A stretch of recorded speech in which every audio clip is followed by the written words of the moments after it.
Senhoras, meus senhores, caras amigas e amigos, a primeira palavra que eu podia dizer de elogio ao arquiteto Nuno Portas é a vossa presença aqui.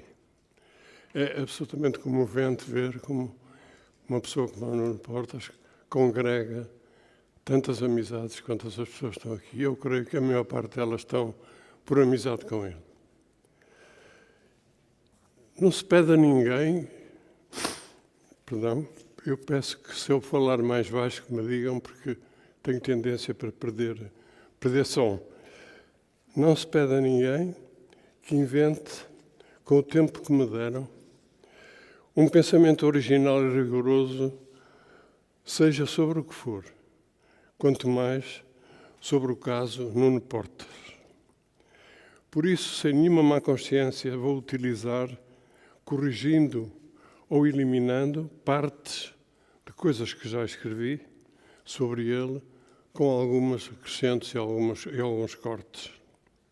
Sinto-me completamente justificado e defendido pelo direito ao autoplágio proposto pelo filósofo situacionista Régis Debray. Confesso que preferia estar numa cerimónia de lançamento de um livro ou na abertura de uma exposição sobre a sua vida e a sua obra, do que numa nomeação como sócio honorário que, dadas as circunstâncias, sem quase nada a acrescentar ao que sabemos, não vai constituir um reconhecimento que lhe possa trazer a ele e a mim muita alegria, alguma alegria. Mas a verdade crua é que aceitei estar aqui hoje e que agradeço muito o convite da Casa da Arquitetura. Devo dizer ainda que a nossa amizade nunca escondeu. Hipocritamente, antes assumiu, de forma positiva, permanentes discordâncias, que constituíram sem nenhum paradoxo um dos alicerces positivos da nossa vida, pelo menos da minha. Dados os diversos cruzamentos que fui tendo com Nuno Portas, será difícil fugir ao tom autobiográfico e consequente falta de objetividade e de rigor. Se os referidos cruzamentos marcam tempos diferentes, a crítica da arquitetura, o LENEC, o SAL e a Escola de Faculdade de Arquitetura da Universidade do Porto, considero que não houve entre eles soluções de continuidade e, por isso, é da minha vida toda que se trata, sendo aqueles momentos pontos fortes, estruturantes da minha própria personalidade. Soubemos sempre dele, primeiro da crítica cinematográfica, depois da revista Arquitetura, a partir de 1956, com uma direção renovada, tendo integrado ele próprio a sua comissão diretiva em 58. Aí lemos as suas primeiras, logo brilhantes críticas. Apesar de, por vezes, de difícil entendimento pelo seu excessivo ecletismo metodológico, escreve ele próprio, a revista foi o suporte teórico e informativo de uma nova geração de arquitetos atenta a uma diferente adequação social e histórica, interessada em desenvolver com novas coordenadas um processo nacional mais em consonância do resto com as preocupações que corriam em toda a Europa. Foi a partir do registro e na notícia de ações muito diversificadas, que se criou uma nova plataforma, já resultado de clivagens inevitáveis da ampla unidade do Congresso de 48, e que abriu perspectivas críticas para a polémica em curso na prática profissional sobre os caminhos do futuro, não se preocupando tanto em fixar efêmeras e transitórias tendências. A nossa história disciplinar não é pródiga em matéria de produção teórica. Os textos que se conhecem dos nossos mestres são parcos e quase sempre vazios de pensamento crítico. Normalmente são queixas sobre as dificuldades do exercício da profissão, sobre as deficientes condições em que a construção se realiza e, a maioria, sobre a necessidade de serem pagos honorários em débito. Todos sabemos, por isso, que a qualidade da nossa arquitetura repousou, sobretudo, na sua capacidade prática e no seu inestimável bom senso do que em sólidos alicerces conceptuais. Os nossos mestres pedreiros reservaram sempre aos comitentes as grandes opções programáticas e linguísticas que seguiram respeitosamente, viabilizando-as com agilidade. E no século XX, diria que pela pressão da política e das ideologias, com a consciência da responsabilidade social do arquiteto, abertos contactos nacionais e internacionais mais amplos e menos circunstanciais, a arquitetura adquiriu a sua autonomia em relação ao saber instrumental, enquanto o arquiteto ascende ao estatuto de artista. Quer dizer que no seu empirismo radical, a arquitetura passa a repousar sobre a sua profundidade conceptual cultivada, mental ou subjetiva, ou sobre a sua consciência histórica. Não foi só o Nuno Portas, o agente destas transformações. Houve alguns antes e outros durante, mas nenhum com a sua dimensão, com a sua generosidade, com a sua sabedoria e cultura. Ele foi, de facto, o grande protagonista da construção de um pensamento crítico em Portugal, nas duras condições de ser praticamente o único a exercê-lo. Parecia ser uma facilidade, mas, de facto, é uma dificuldade. Com ele se romperam todos os atavismos e a arquitetura entrou na história do pensamento escrito e ganhou a dignidade cultural de arte maior e autónoma. Com ele, a arquitetura portuguesa perdeu pretextos para o seu conservadorismo estrutural, ganhando outras razões. Os textos que publicou lançaram as raízes de uma verdadeira crítica da arquitetura que, pela primeira vez, ultrapassou os limites da ironia folhetinesca, da análise impressiva ou da afetividade subjetiva e autobiográfica. Primeiro divulgador internacional da obra de Cisa, foi tendo com o Porto uma relação de frutuoso intercâmbio, inclusivamente a nível pedagógico. Enquanto assistente em Lisboa e durante a sua permanência no Laboratório Nacional de Engenharia Civil.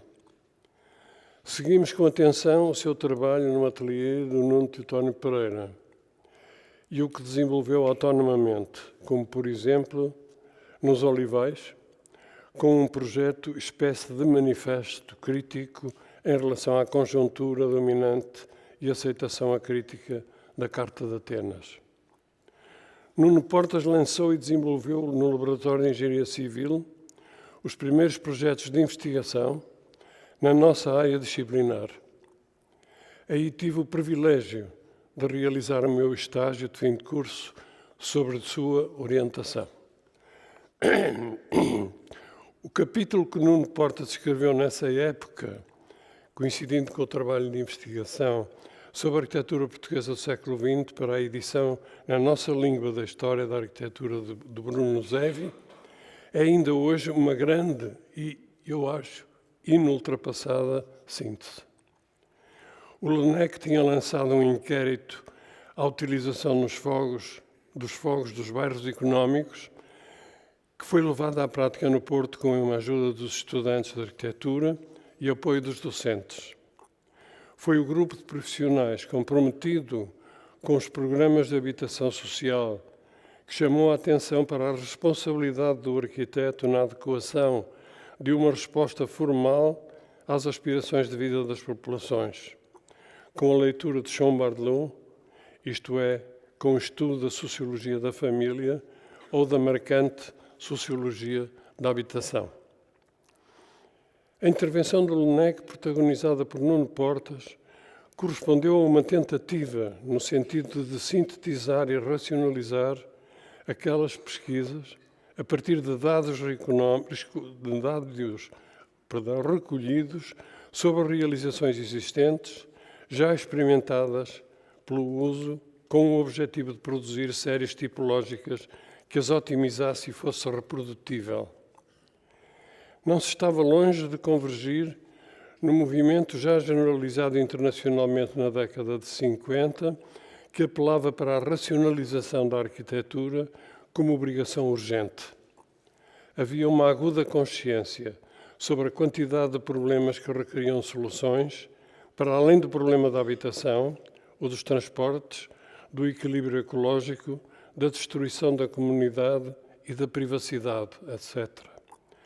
Considerava-se que as dificuldades eram consequência de que o evidente progresso da tecnologia e da racionalização dos meios de produção não correspondia, a esses meios não correspondia semelhante evolução nas metodologias do desenho do habitat humano. Como consequência, durante a década de 50, o desenho experimentou um desejo de transformação no sentido de reavaliação de metodologias consideradas débeis e inadequadas. Community and Privacy, de Serge Chermayeff e Christopher Alexander, e Notes or The Synthesis of Form, de Alexander, foram a bibliografia e a esperança daqueles que desejavam a arquitetura convertida em ciência. Mas enquanto a experiência dos nossos métodos se mostrava extremamente redutora, a racionalização da arquitetura mostrava-se desesperadamente impotente para lutar contra a crescente opressão.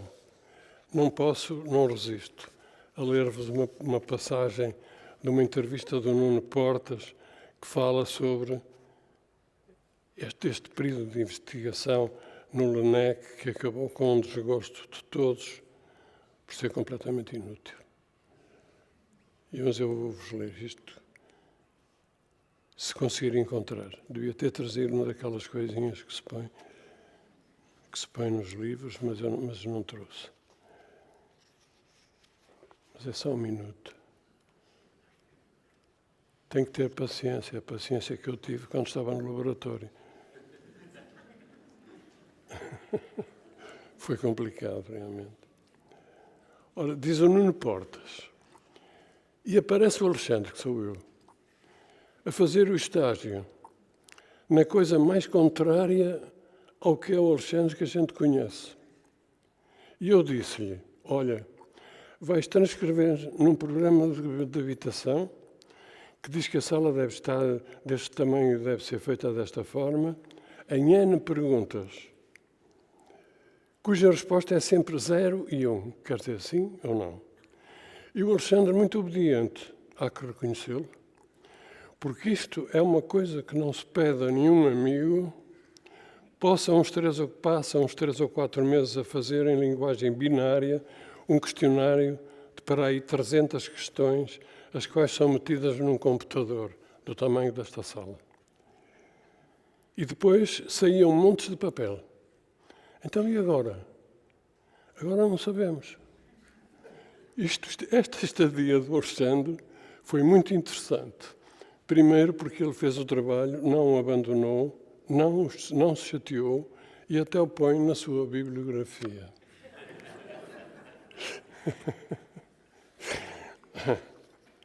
Portanto, já não sei onde ia. As ilusões humanistas ou neorrealistas não foram revogadas pelos novos mecanismos tecnocráticos. Foram igualmente superadas quando, como disse Gregotti, a interrogação de quem é o arquiteto e que função desempenha na sociedade vai sendo substituída pela do que é a arquitetura, qual a sua consciência e a sua extensão como disciplina e qual a sua capacidade no conjunto social. E assim, dramática e alegremente, nas vicissitudes do fascismo a marcelizar-se, a Escola do Porto foi descobrindo o que afinal sempre soube, que a arquitetura é, no fundamental, um fenómeno de criação artística. E será na busca da sua autonomia e especificidade disciplinar que terá que se assumir. Mais ou menos na mesma época que aceitei a arquitetura construindo, no gosto de uma vivência de dentro, identificando-me com a arqueologia de Stirling, a nostalgia de Cannes ou a ironia de Venturi, Nuno Portas afastava-se do exercício do projeto arquitetónico que até esse momento mantinha. Acredito que a sua transferência, entre aspas, para as ciências urbanas e do território foi o resultado da sua teimosia na busca de um campo reinventado fora do território da arquitetura que continuasse a validar as suas expectativas. Nesse âmbito, veio a desenvolver intenso trabalho em Guimarães, Madrid ou Rio de Janeiro. Nomeado secretário de Estado da Habitação e do Urbanismo entre os anos 74 e 75, Nuno Portas foi o criador do SAL, Serviço de Apoio de Ambulatório Local. Tratava-se de apoiar, através das câmaras municipais, as iniciativas das populações mal alojadas, no sentido de colaborar na transformação dos próprios bairros, investindo os próprios recursos latentes e eventualmente monetários. A doutrina que esteve na base da criação do SAL tinha por base as conhecidas experiências de participação que o Nuno conhecia profundamente, parece que conhecia tudo, não é? Que sabia tudo. As conhecidas experiências de participação e autoconstrução do Brasil e da América Latina, que Portas conhecia bem. No entanto, o interesse despertado pelas qualidades do despacho fundador, aliado à inesperada capacidade dos moradores de avançarem com processos reivindicativos que tendiam a abranger todos os mal alojados, transformou a metodologia inicialmente proposta num processo dinâmico que ultrapassou largamente as suas perspectivas iniciais, isto é, as próprias perspectivas que tinha o Nuno Portas. Especialmente no Porto, nos debates que vieram a dar origem às primeiras opções técnicas e formais, foi-se tomando consciência da necessidade de criação de uma metodologia apropriada e original que entendesse planeamento, projeto e construção como síntese de uma atividade multidisciplinar resultante da interação constante entre técnicos e moradores. Os pedidos de intervenção multiplicavam-se por todo o território. As zonas de influência de cada associação começavam a tocar-se. A necessidade de acordos foi pretexto para a elaboração de programas mais gerais, caminhando do bairro para a zona, da zona para a cidade. Não estava previsto no despacho inicial. Acompanhados por uma complexidade crescente na organização dos moradores dos serviços de coordenação e por um entendimento alargado entre os arquitetos intervenientes.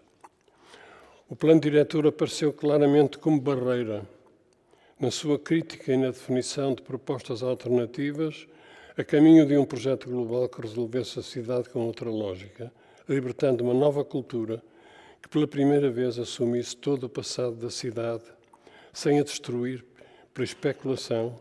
Participaram ativamente os arquitetos, demasiados arquitetos por metro quadrado, na opinião de Nuno Portas. Este protagonismo dos arquitetos, das brigadas e dos serviços que Portas nunca aceitou de bom grado, retirou efetivamente alguma ingenuidade ao processo de participação, qualificando na crítica que obviamente ia surgindo em relação às propostas iniciais propostas por Nuno.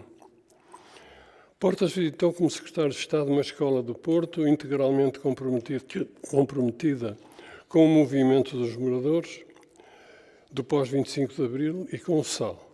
As nossas relações nessa época foram marcadas por sérias discordâncias, que eu acho, felizmente, fomos capazes de manter sempre, como se fossem património comum e que não nos impediram de caminhar juntos por Itália, por Angola e, sobretudo, pelo resto da vida. Em 1980, 5 docentes da nossa escola decidem realizar as suas provas de agregação e, com uma generosidade que é hoje totalmente fora de moda, aceitaram expor-se com um tema comum, o ensino da arquitetura e a Escola do Porto, como forma de resistência aos ataques que nos visitaram na ressaca pós-revolucionária, tendo decidido não concorrer à única vaga a que só um poderia aceder e que estava destinada ao primeiro classificado em mérito absoluto. Não entramos em concorrência. Mas foi a própria classificação em mérito absoluto que chegou a estar em crise, num júri sem consensos. Aqui, no júri, Nuno Portas, vogal deste júri presidido pelo professor Fernando Távora, teve uma ação decisiva em defesa da escola e do que isso significava em termos políticos e culturais mais gerais. Poucos sabem disso, mas eu sei e nunca me esqueci. Entretanto, percebemos após 2 recusas que ele não faria carreira na Escola de Lisboa, a cujo quadro tinha concorrido em 1983. O arquiteto Nuno Portas foi convidado por unanimidade do Conselho Escolar para professor do 2º grupo do curso de Arquitetura da Escola Superior de Belas Artes do Porto, o que lhe permitiu transitar para a Faculdade de Arquitetura e, mais tarde, em 1989, ocupar merecidamente o lugar de professor catedrático. Convidar o Nuno correspondeu a um risco conscientemente assumido. Um homem de Lisboa, cuidado. Mas por mais que ele nos tentasse convencer que não era de Lisboa, que era meio alentejano e meio galego, nós tivemos bastantes dúvidas. Acabamos por nos entender bem, às vezes mal, com a sua inteligência do fenómeno da arquitetura, discutindo a sua projeção na prática e no ensino. Mas a verdade é que a sua ação intensamente empenhada abriu novas perspectivas de desenvolvimento à nossa escola, desencadeou processos de colaboração interdisciplinar e a consideração obrigatória das escalas urbana e territorial. Por isso também nele se tem de rever a escola, porque foi com ele que construímos os alargados consensos que nos permitiram enfrentar os desequilíbrios ou os diferentes equilíbrios da contemporaneidade. Veio de fora da nossa história, de outra história, e sem a nostalgia que a nossa memória fez pesar muitas vezes, trouxe um otimismo e uma esperança novos. Otimismo e esperança difíceis de sustentar no nosso mundo, mas sem os quais a arquitetura não tem lugar. E numa escola, com a responsabilidade histórica da Escola do Porto, ela deverá subsistir, sobrevivente, mesmo que na terra queimada, como consciência crítica, simulação de transformações desejadas e vitais na construção da felicidade, forma de resistência à consideração dominante da impossibilidade ou desistência da sua concretização. Vejo agora com clareza que, enquanto nos dividíamos em algumas circunstâncias com o professor Nuno Portas, também nos unimos sempre no reforço e consideração dos valores estruturais mais perenes, cimentados pela presença permanente de uma moral que nunca admitiu qualquer atropelo na defesa da dignidade do homem. Que seja assim, e assim continue também à memória do Nuno Portas. Muito obrigado.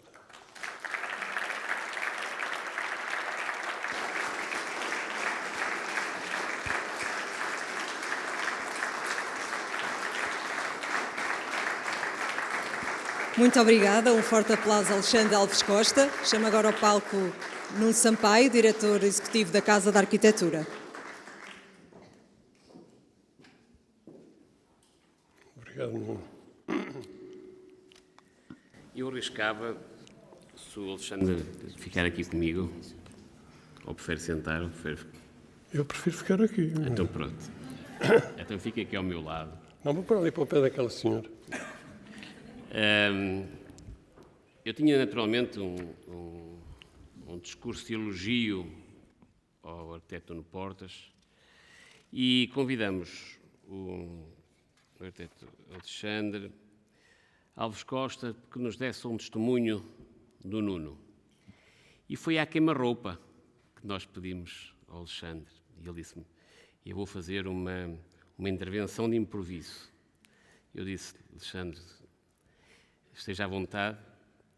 E o à vontade do Alexandre conseguiu fazer este magnífico texto, mesmo referenciando alguns textos já assim produzidos, mas que torna completamente redundante o meu elogio. E, portanto, eu vou encurtá-lo, explicando apenas duas questões que me parecem importantes neste momento. Desde que abriu as suas portas o Centro Português de Arquitetura, a Casa da Arquitetura, que com estas instalações naturalmente virou o Centro Português de Arquitetura, atribui anualmente um título sócio honorário a mais uma ou mais personalidades, pelo seu trabalho ou pelo conjunto da sua obra, e também pela relação com Portugal, que se notabilizaram na área da arquitetura, naturalmente. Nos últimos 7 anos, foram constituídos associados honorários da Casa da Arquitetura os nomes como Álvaro Siza, Paulo Mendes da Rocha, o Coletivo de Doadores do Brasil, Eduardo Souto Moura, Francisco Dalcô, Jean-Louis Cohen, Kenneth Frampton e Rafael Moneu. No ano em que o país olha para trás e celebra as 5 décadas do seu legado democrático e que a Casa da Arquitetura chama a si mesmo a missão de expor e debater o trabalho dos arquitetos, nos últimos 50 anos e em período de democracia, a atribuição desta distinção ao nosso homenageado é mais do que oportuna. Quando falamos de arquitetura, não falamos apenas de construção. Quando falamos de arquitetos, não falamos apenas de arquitetura. Este ano, a Casa da Arquitetura decidiu distinguir o arquiteto Nuno Portas, uma das figuras mais relevantes da arquitetura e do urbanismo nas últimas décadas, e é, a muitos títulos, uma figura de referência no que toca à multiplicidade das facetas e funções, quer profissionais, quer cívicas, com expressão maior na arquitetura e no urbanismo, uma referência maior para o Portugal democrático. Nuno Portas, nascido em Vila Viçosa, estudou arquitetura na Escola de Belas Artes de Lisboa e licenciou-se em 1959. No plano profissional, e eu vou reduzir aqui a minha intervenção, dada a explanação feita por Alexandre, que é muito completa, não só do percurso do Nuno, mas também da pessoa e do caráter do Nuno. Se na sua gênese Nuno começou e trabalhou com Teotónio Pereira, alguém projetou a Igreja de Sagrado Coração de Jesus, que foi, aliás, Prémio Valmor em 1965, assumiu em 1974 um forte apelo à definição das políticas de habitação e urbanismo durante os 3 primeiros governos provisórios após o 25 de Abril, contribuindo para a definição das políticas de habitação, reabilitação urbana e urbanismo, dando o tom num contributo cívico e político que acompanhou desde sempre e para o resto da sua atividade. Foi consultor dos programas financiados pela ONU em diversas cidades da Europa, África e América do Sul, aliás, por quem um universo que era muito familiar e que Nuno Portas conhecia muitíssimo bem. Coordenou vários planos, entre eles o campo universitário de Aveiro, que foi distinguido também na Universidade de Aveiro, o doutor honoris causa, o plano intermunicipal de Madrid e o plano de ordenamento de Santiago de Compostela. Com Oriol Boigas, seu amigo pessoal, aliás, foi autor do plano da frente de mar da Estação das Barcas e o plano de recuperação da zona central do Rio de Janeiro. Durante as décadas de 60 e 70, foi investigador no Laboratório Nacional de Engenharia Civil, onde coordenou o núcleo de pesquisa de arquitetura e habitação e urbanismo. Aliás, tivemos aqui uma outra participação que testemunha bem da importância de que foi esse momento e que, infelizmente, não teve tanto resultado como todos gostariam. No plano político, Nuno Portas pugnou pelo direito à cidade, dando o tom para um contributo cívico e político, que acompanhou desde sempre, incentivou a criação de cooperativas de habitação, dos gabinetes técnicos de apoio, os GATs, estruturas descentralizadas da administração, para apoiar os municípios. A partir de 74, no desempenho das funções governativas enquanto Secretário de Estado da Habitação e Urbanismo, durante os primeiros governos provisórios, constituiu políticas de habitação que tiveram, naturalmente, repercussões mundiais, não só para Portugal. Em 1974, concebeu o Serviço de Apoio Ambulatório Local, conhecido como SAL, iniciou o processo para a adoção dos planos diretores municipais e, em 1990, assumiu o cargo de vereador do Pelouro do Urbanismo da Câmara Municipal de Vila Nova de Gaia. Mais tarde, contribuiu com este conhecimento e experiência adquirida com um conjunto de países de língua oficial portuguesa, tendo participado a título de exemplo na elaboração da legislação urbanística no país de Cabo Verde. Na Academia foi professor das Belas Artes do Porto e lecionou, que chegou até à Faculdade de Arquitetura, nesta transformação que o Alexandre já referiu. Ensinou também na Escola Superior Técnica de Arquitetura de Barcelona, no Instituto de Urbanismo de Paris, na Universidade de Paris, no Politécnico de Milão, na Universidade de Ferrara e na Universidade Federal do Rio de Janeiro. E jubilou-se em 1999, enquanto presidente do Conselho Científico da Faculdade de Arquitetura da Universidade de Porto. Em 1958 começou a colaborar na revista Arquitetura, aliás, Nuno, creio que todos recordamos, quem conviveu com o Nuno, da forma fácil, genuína, com que, sobre uma determinada matéria, saía do grupo de discussão, se sentava, puxava de um lápis e começava a escrever. E a gente perguntava, Nuno, o que fazes? E ele dizia, estou a escrever um artigo. Do nada. Mais tarde vinhamos a ler esse artigo, quando era publicado, às vezes em jornais, outras vezes em revistas, e quem o acompanhava ficava, no mínimo, desconcertado com a facilidade que sobre um tema saía da discussão e conseguia redigir e compor um pensamento, um raciocínio, com uma clareza estonteante. Dizia eu que, em 1958, começou a colaborar na revista Arquitetura, da qual mais tarde se tornou diretor. Os seus textos na revista valeram-lhe o Prémio Gulbenkian para a Crítica da Arte em 1963. Em 2025 foi agraciado com o Prémio Sir Patrick do Urbanismo, uma das 5 galardões atribuídos pela União Internacional dos Arquitetos, tendo o júri destacado a importância do seu contributo para o planeamento urbanístico em momentos-chave da história do seu país e na sua preocupação pelo bem-estar social, que desempenhou um papel importante. Nuno Portas é universal. O seu nome liga Portugal à Europa, ao Brasil, aos países da diáspora portuguesa, ao mundo. Capaz de ligar gerações, convocando os mais velhos e os mais jovens. Contribuir para que Portugal tivesse melhor arquitetura e que os arquitetos chegassem com o seu trabalho além fronteiras. Por isso, um dos responsáveis também para aquilo que se chama internacionalização de muitos dos arquitetos portugueses. Numa nota pessoal, partilho convosco que tive o privilégio de me cruzar com o Nuno em diversas viagens. Aliás, muitas dessas eram feitas de forma ocasional, porque estava ele a vir de algum lado e eu a vir do outro, e cruzávamos num ou outro aeroporto e acabávamos por fazer a viagem de regresso juntos. E cada viagem era uma aula, cada viagem era um momento de aprendizado, que nós, e eu e às vezes colegas que connosco viajavam, registávamos, apontávamos e que nos vinha naturalmente a ser útil para diversas reflexões que faríamos do ponto de vista pessoal e até social.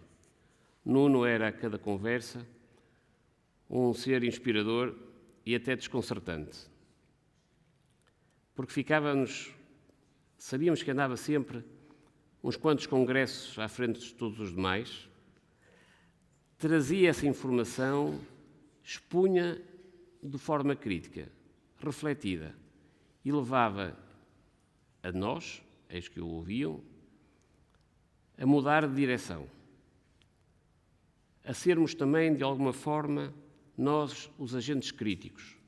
No fundo, Nuno ensinava os mais novos a saber pensar. Esta é a memória que guardo das quantas viagens que fiz com o Nuno.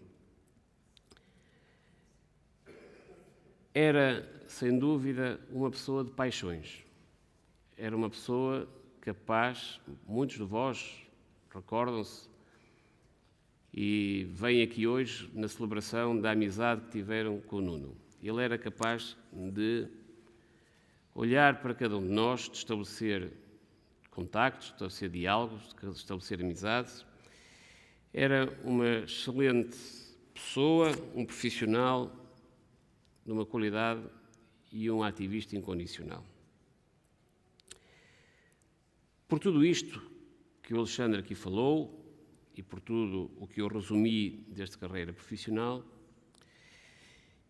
faz todo o sentido que a Casa da Arquitetura, com grande honra nossa, no contexto de comemorações dos 50 anos da democracia,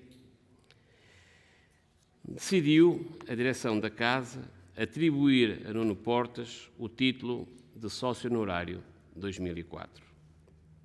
Ainda que a saúde não o permita estar aqui presente hoje, nós, conosco, Nuno estará sempre presente. E assim eu chamo a família aqui presente ao palco para poder receber esta distinção que a Casa da Arquitetura quer atribuir ao Nuno Portas. Por favor, juntem-se a nós, irmão, irmã, o neto, diversas gerações. Aqui eu pedi uma salva de palmas.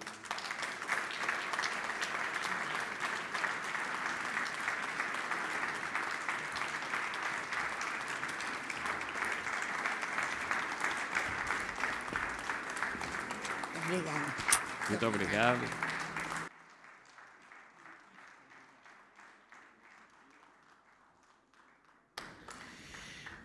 E para entregar o título de sócio honorário, é com particular júbilo que peço à Sra. Comissária Europeia da Coesão e das Reformas, a Dra. Elisa Ferreira, que se junta a nós, em nome da Casa da Arquitetura, para fazer esta entrega.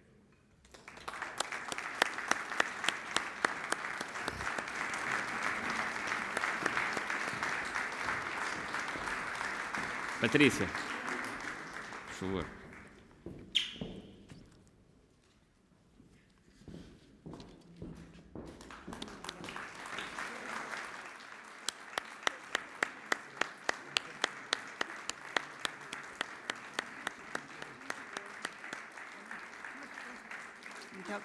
Muito obrigada. Obrigado, André.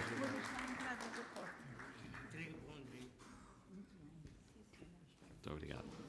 Alexandre, junte-se a nós para tirarmos aqui uma fotografia, por favor. Claro que sim.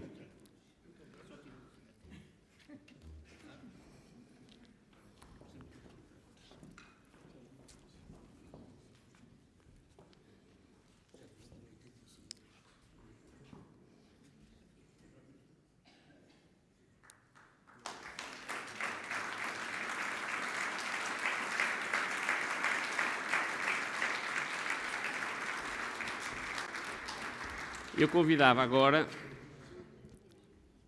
a Dra. Elisa Ferreira a dizer umas palavras.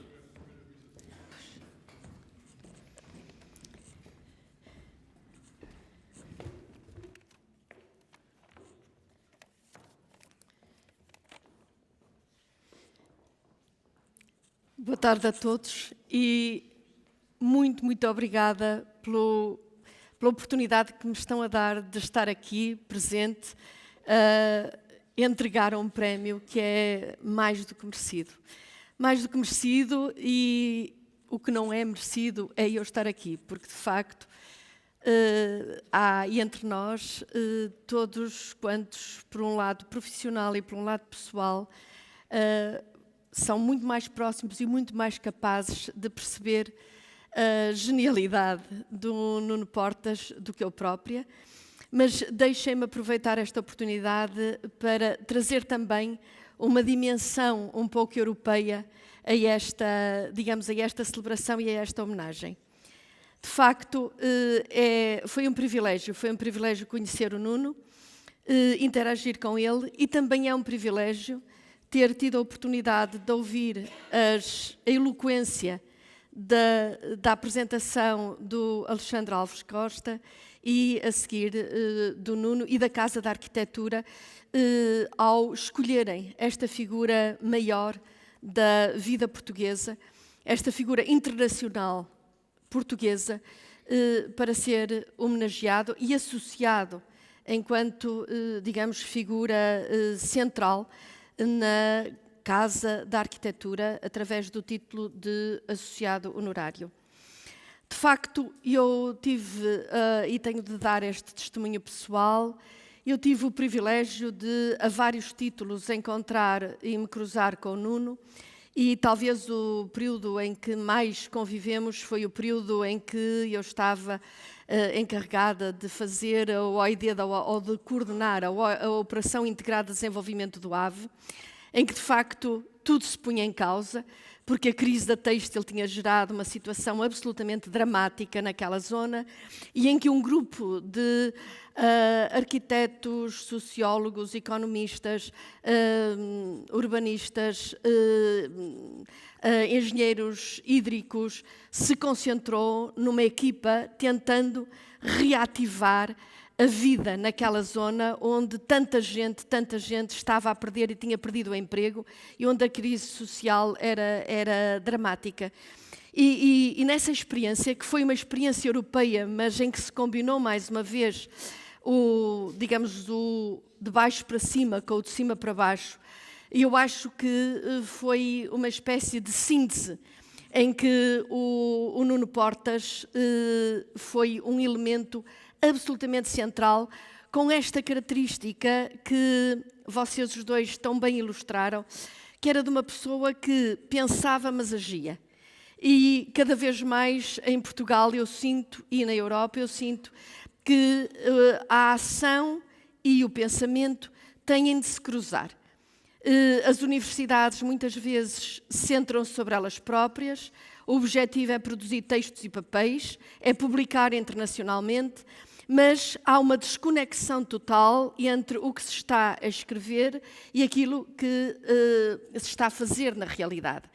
E parece-me, enfim, com todo o risco que esta ideia, e não é uma posição de comissária europeia, é uma posição de cidadã, parece-me que esta separação em países como Portugal é particularmente dramática e corresponde a uma perda enorme de energia, de capacidade, daquilo que existe efetivamente na sociedade portuguesa. Eu tenho dificuldade de classificar o Nuno como arquiteto, porque eu conheci-o como arquiteto, como planeador, como sociólogo, como alguém que de facto conseguia fazer esta síntese e fazia de uma maneira super inteligente e não se conformando, e isto passou em todas as intervenções, não se conformando com aquilo que era o senso comum. Eu lembro-me de haver consensos, e é outro lado onde eu acho que, de facto, é preciso de vez em quando romper alguns desses consensos em que ninguém questiona o que se está a dizer, e o Nuno era revolucionário nas suas ideias. Ele rompia, ele questionava, ele quebrava aqueles consensos moles em que toda a gente, enfim, concorda com o vizinho e o vizinho concorda connosco e fica tudo igual. Lembro-me, em particular, de se estar a criticar no Vale do Ave a qualidade da arquitetura, porque as casas eram feias ou bonitas, e o Nuno dizer, vocês já pensaram estas casas maravilhosas, a que se chama agora as casas dos brasileiros, o que é que as pessoas da época pensaram relativamente à beleza destas casas?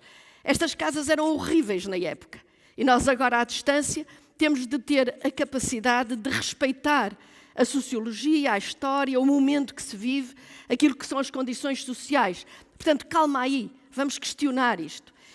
Acho que, de facto, havia questões, e estou apenas a dar um exemplo, mas havia questões muito importantes que refletem também esta humildade esta humildade de perceber que estamos a fazer casas não como uma reserva de valor, que é o que neste momento me parece que está, e falo outra vez a título pessoal, onde o imobiliário passou a ser uma reserva de valor que aumenta de preço sem que ninguém tenha de utilizar o imobiliário para nada de especial. Ele está como o ouro dentro de um cofre, e em que, de facto, a funcionalidade da habitação, a funcionalidade das cidades, dos centros urbanos, estava no cerne da preocupação, porque era uma questão social, era uma questão de um bem público que tinha de ter uma determinada função.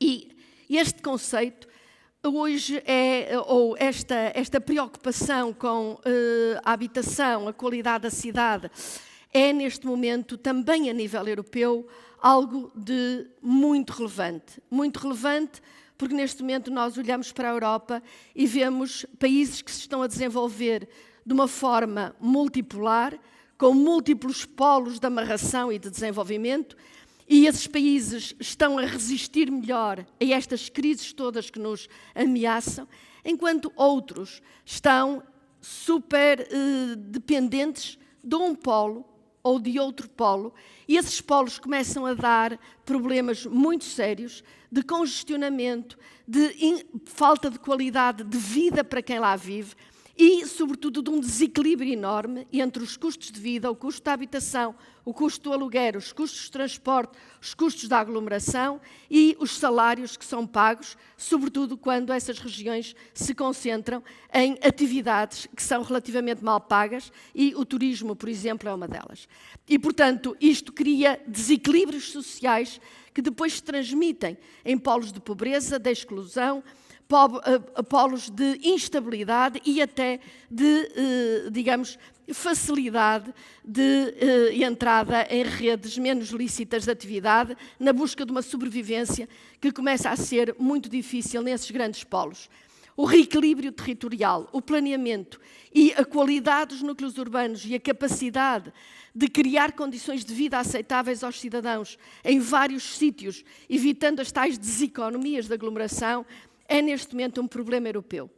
Também é um problema europeu a qualidade daquilo que se faz quando se utilizam tantos meios financeiros como nós temos, como Portugal tem, e a política de coesão destina-se precisamente a apoiar um desenvolvimento numa ambição de criar sistemas tão sustentáveis, ambientalmente, mas também socialmente, que de facto não precisem de fundos estruturais. E a questão de saber se os fundos são, o objetivo é ter fundos sempre, ou é utilizar os fundos de uma maneira tão estratégica que não precisamos de fundos, é uma questão que eu acho que é uma questão de cidadania e é uma questão do momento atual que tem de, digamos, assumir muito mais importância no debate coletivo e no debate de pessoas influentes. Neste momento, nós temos, de facto, 20% da população em 1% do território. E isto reflete-se na qualidade de vida das pessoas. Isto reflete-se na estabilidade, nas bolsas de pobreza, na exclusão e depois em tudo o que deriva daí.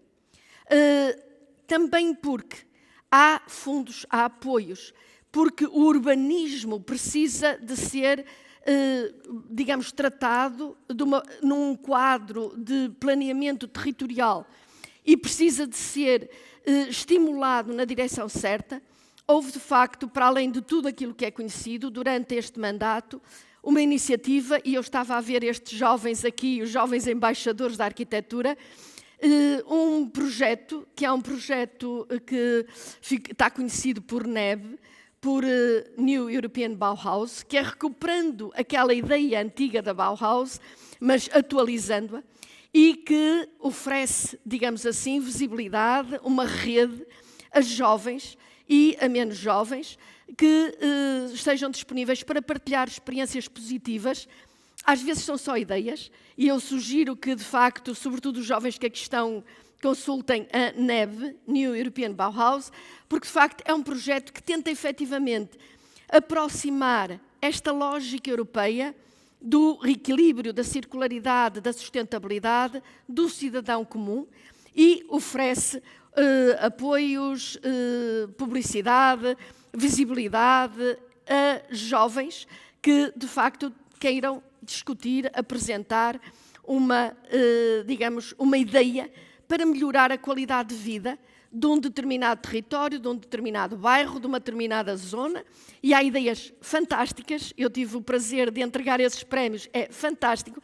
Há de facto, um elemento também, um professor de arquitetura, exatamente da arquitetura do Porto, o José Pedro Sousa, que faz parte do núcleo da mesa, digamos assim, desta iniciativa, mas ela tenta exatamente associar a Europa ao local, à vida concreta das pessoas, àquilo que é a sua qualidade que lhe é transmitida pelo enquadramento em que vive e onde as ideias são premiadas, são partilhadas e acho que vale a pena que tudo aquilo que nós fazemos, o façamos com alguma preocupação tripla de solidariedade, inclusão, evitar o elitismo, isto é, qualquer coisa que não é reproduzível. Depois, a sustentabilidade ambiental, que também se junta à sustentabilidade social. E o terceiro vetor deste tal projeto é um outro, que é a beleza, seja o que for a beleza.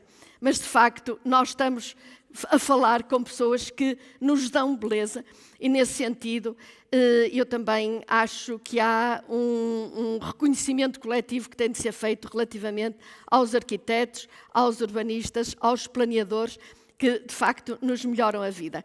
Deixem-me, por último, uma palavra muito, muito simples, só para lhes dizer o quanto me emociona encontrar aqui a família do Nuno, em particular o André, e reencontrar, porque, digamos, vivemos em Bruxelas, e ele não tinha barba na altura, agora já tem, mas de facto, e saudar nele também a memória do Miguel, porque, de facto, o Miguel tinha... Eu, ao falarmos do Nuno, encontrávamos no Miguel aquele inconformismo, aquele brilhantismo, aquela inteligência rápida e aquela preocupação com o ser humano e com os outros, que de facto caracteriza, acho eu, a cidadania, quando falamos de cidadania com C grande. E, portanto, obrigada ao Nuno, obrigada a este Nuno, obrigada ao Nuno Portas por tudo o que nos deu. Obrigada a todos quantos fazem parte desta comunidade e obrigada também por me terem convidado e permitido associar-me a esta homenagem mais do que merecida. Muito obrigada.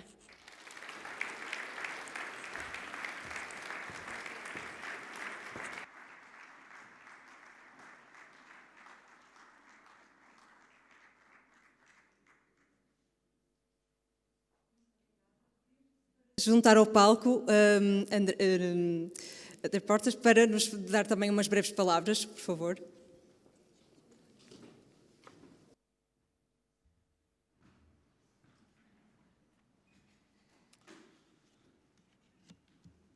Bem, eu queria, antes de mais, agradecer...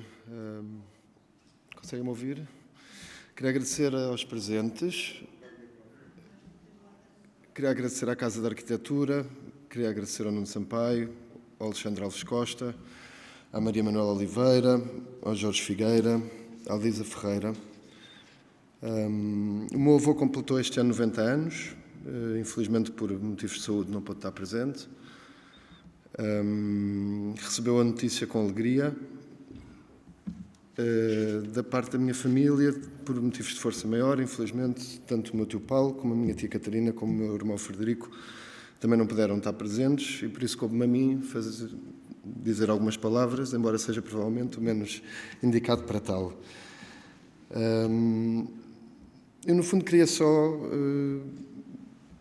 puxar algumas questões que o trabalho do meu avô me leva também a questionar e que acho que são importantes hoje, como são importantes noutros tempos. Por um lado, esta ideia do contexto, do lugar, num sentido lato, num sentido vasto e alargado, como ponto de partida, como ponto de pesquisa. Esta espécie de humildade de não impor na paisagem, mas ler a paisagem para perceber, entrar num diálogo e perceber o que é que temos que devolver à paisagem. E, portanto, o contexto e o lugar não só como ponto de partida, mas também como ponto de chegada. Esta ideia de estrutura, de função, de sintaxe, se quiserem, que serve de base sobre a qual pode entrar depois a estética, a semântica, o aspecto bonito, o belo, como dizia a Elisa. A importância do processo, talvez mais do que o resultado, e o processo depois do resultado. E, portanto, fazer o objeto e depois questionar o resultado e voltar a questionar e percebê-lo como um contínuo e numa dinâmica, não como uma coisa estática. E acho que hoje em dia é particularmente importante porque vivemos num mundo pautado por uma dinâmica constante, quase esquizofrénica, e por isso essa aceitação da dinâmica e não uma tentativa de resistência, acho que era...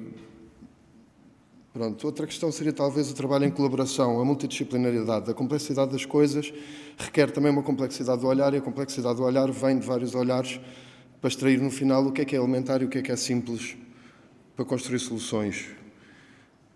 E finalmente, acho que nos dias que correm, em que estamos numa situação de polarização, de atomização do indivíduo em separado, precisamente este entendimento do indivíduo como comunidade, e partindo da comunidade e preocupado com essa questão social e não com o indivíduo no seu caminho separado.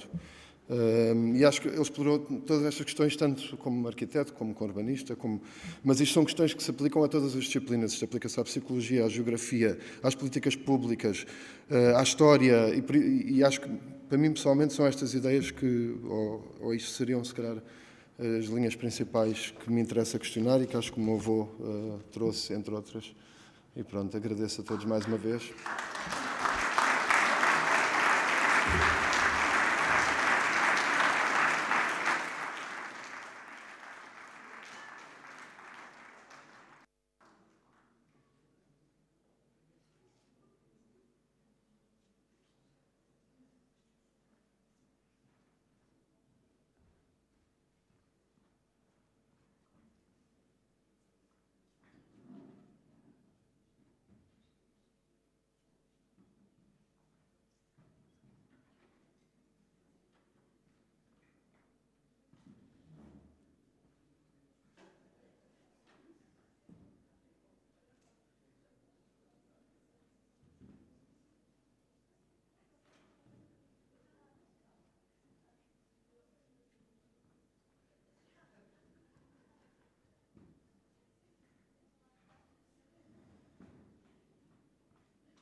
Jorge, podes pedir ali à Mané?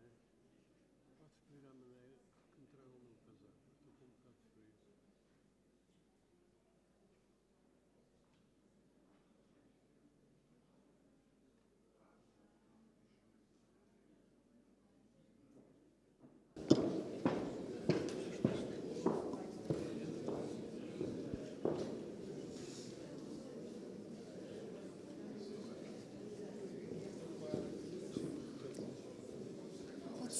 Uma das cadeiras.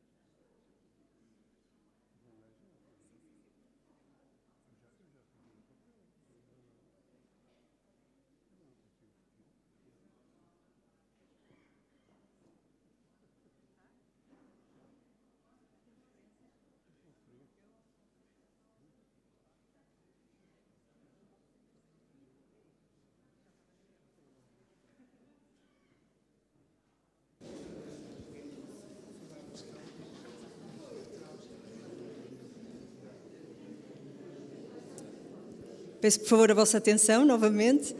Chegou o momento da conversa intitulada Paulo Portas, arquiteto, urbanista, historiador, crítico e político. Juntam-se a nós os arquitetos Alexandre Alves Costa, Maria Manuel Oliveira, Jorge Figueira e Nuno Sampaio.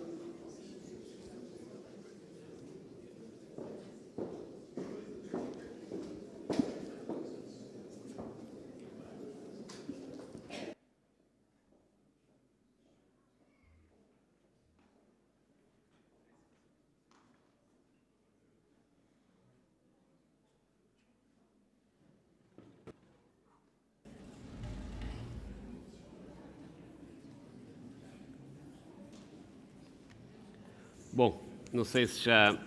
Nós vamos fazer aqui uma troca de impressões muito rápida. Estava planeado um debate. Nós vamos... eu vou fazer muito pouco, a não ser pôr a falar os meus colegas de mesa redonda. E, portanto, eu daria a palavra ao Jorge e depois a Mané e o Alexandre. Fazemos aqui uma meia hora de conversa, de memória, algumas questões levantadas pelo Nuno no seu trajeto, na forma como atuava enquanto profissional, que é importante relembrar. Obrigado, Nuno. Obrigado pela vossa presença. Já foi aqui referido que é emocionante ter uma plateia de amigos, de colegas, de estudantes do Nuno Portas, que é como eu aqui o coloco.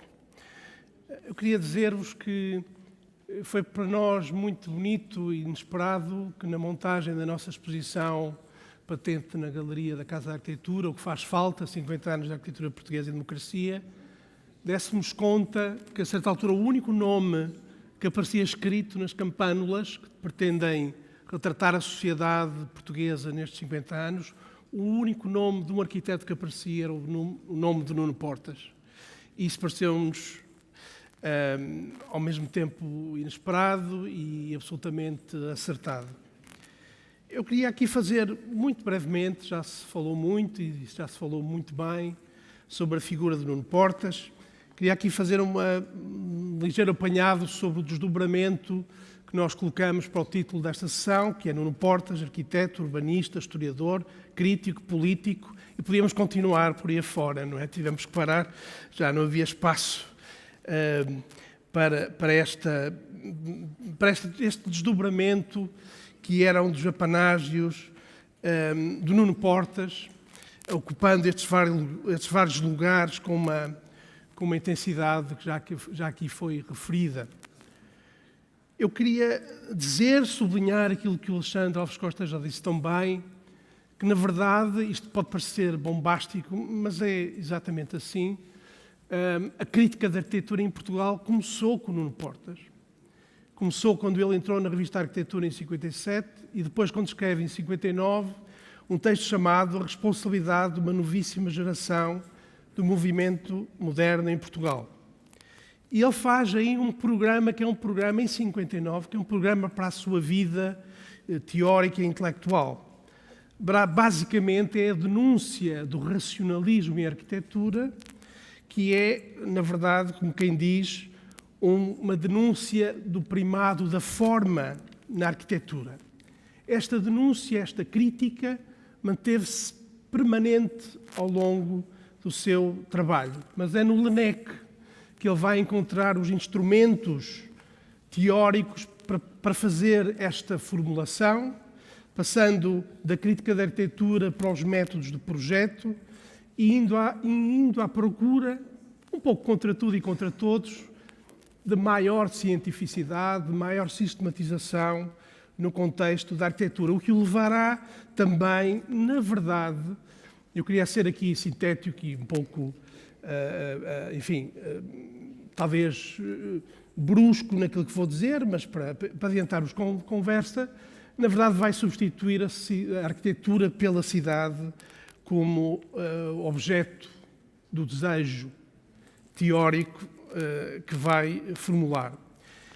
são muito inacreditáveis de ler os 2 livros dos anos 60 que ele escreve de uma maneira caleidoscópica, e aquilo que Nuno Portas faz nesses 2 livros, que são A Arquitetura para Hoje, de 64, e A Cidade como Arquitetura, de 69, é, na verdade, ocupar os vários espaços do palco da arquitetura portuguesa, porque ele escreve os textos, é ator, é encenador, é ator, vai para a plateia, é também o espectador daquilo que está a criar.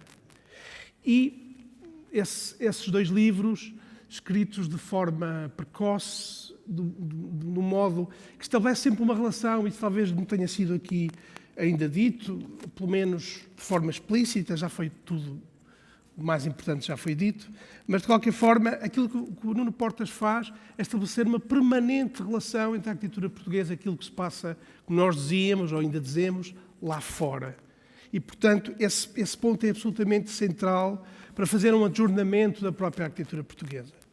Depois, com Pedro Vieira de Almeida, eu queria aqui também referir, porque o percurso do Nuno Portas é solitário, mas, enfim, há sempre solidões que são acompanhadas por alguém. Ele escreve, publica na revista Arquitetura sobre o arquiteto Távora e sobre o CISA, e apresenta, de facto, o CISA aos seus colegas espanhóis e italianos, e aqui abre-se um canal da arquitetura portuguesa que ainda hoje estamos a viver intensamente. Ele escreve também, como já foi referido, para o Bruno Zevi, uma história da arquitetura portuguesa até os anos 70, e faz, ao mesmo tempo, obras de arquitetura que são marcantes, como seja a Casa de Vila Viçosa ou a Igreja do Sagrado Coração de Jesus, com o Nuno Teotónio Pereira. E depois passa, como eu fui dizendo, para o urbanista. E passa para o urbanista, essencialmente, numa primeira fase da Expo 98, depois, mais marcadamente, no campus de Aveiro, e por esta altura ele está a descobrir uma estratégia, um tema, uma teoria, que é o desenho do chão como uma proposta arquitetónica, digamos assim. E ele o que faz com isto, com esta tese do desenho do chão, é manter, de alguma forma, aquilo que eram os prenúncios dos arquitetos, que é desenhar, mas fazendo o desenho do chão, ele não está obrigado a olhar para os edifícios, que era, no fundo, o seu objetivo final. E, portanto, é muito saborosa e muito sabedora esta tese e esta prática do desenho do chão. Sobre o Sal já se falou muito. O Sal continua a aparecer, continua a criar leituras, seja no plano académico, seja por razões que eu não tenho certeza que sejam boas ou más, no plano atual da crise da habitação. Mas o Sal permanece e permanecerá como um momento e uma prática que até no plano académico continua a revelar novas teorias. Bom, eu começo a acabar e com aquilo que para mim é mais importante e que eu vivi enquanto estudante, que é esta passagem do Nuno Portas para a Faculdade de Arquitetura do Porto ou para a Escola Superior de Belas Artes do Porto em 83, levando consigo todas estas estratégias que eu já aqui fui referindo, nomeadamente a questão do urbanismo, a questão da sociologia, a necessidade de encontrar um feedback, como ele dizia na altura, dos utilizadores, dos cidadãos em relação à arquitetura. E aqui, de facto, entra em colisão absoluta com o modelo artístico do Porto e com o desenho e com a tradição que vai seguindo para dentro da faculdade nos anos 80 e nos anos 90. E é uma extraordinária batalha cultural. É uma extraordinária batalha cultural. E, de alguma forma, estas batalhas, estes desencontros, para o Nuno Portas tem que se confrontar nos anos 80 com o surto do ecletismo formal que acontece na arquitetura portuguesa e internacional e depois, nos anos 90, com o regresso à arquitetura moderna que também está a ser ensaiada entre nós. E sem a batalha cultural que o Nuno Portas estabelece duramente com estes novos formalismos, a nossa história seria muito mais pobre. E eu acabo, apesar de tudo, falando de hoje. e falando, dizendo que o Nuno Portas tem razão, como muitas vezes não teve. Muitas vezes não teve razão. A arquitetura iconográfica é hoje detestada, às vezes a própria arquitetura, e os processos colaborativos e coletivos e de participação estão na ordem do dia. 2 vitórias do Nuno Portas. Em qualquer dos casos, conhecendo, sabemos como ele será crítico de uma certa vulgata, que é uma palavra que ele utiliza, uma certa vulgata da participação, uma certa vulgata da questão da sustentabilidade. Em qualquer caso, a atualidade de Nuno Portas é hoje tão grande como já foi, muitas vezes ao longo da sua vida. E esse é o testemunho que eu queria aqui deixar. Obrigado.